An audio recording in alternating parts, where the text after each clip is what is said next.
आदरणीय खड़गे जी का जो प्रारंभिक उद्बोधन हुआ उसमें उन्होंने जो कहा, इस सदाकत आश्रम में जिन नेताओं ने आज़ादी की लड़ाई लड़ी और जितने भी अनाम हमारे कांग्रेस के नेतागण हैं जिन्होंने इस लड़ाई में भूमिका निर्वहन किया, जिन्होंने अपना सर्वस्व निछावर किया, उन सबको उन्होंने स्मरण किया है। आदरणीय साथियों, आज वर्तमान जो स्थिति है उसमें बड़ी चिंता जाहिर की आदरणीय अध्यक्ष जी ने। चाहे देश के आंतरिक मामले हों, चाहे देश के वैदेशिक मामले हों, सभी जगह हालात चिंताजनक है। देश के अंदर जो आर्थिक हालात बन पड़े हैं वो सबसे ज़्यादा चिंतनीय है।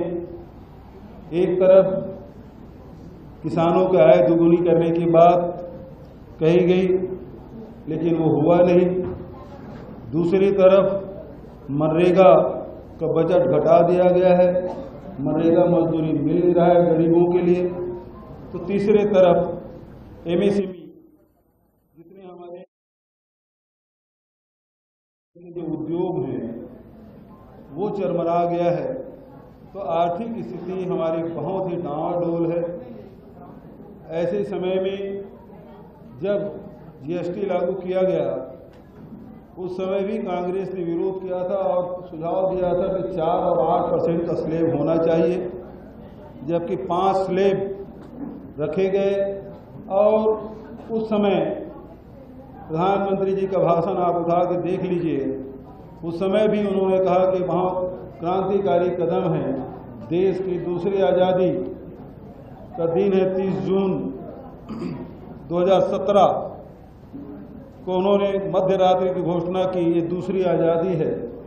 और उस समय भी गरीबों के माली हालात सुधरेंगे, किसानों के, मजदूरों के, नौजवान के, व्यापारियों और उद्योगपतियों की स्थिति में गुणात्मक वृद्धि होगी, इस प्रकार की बात कही गई थी।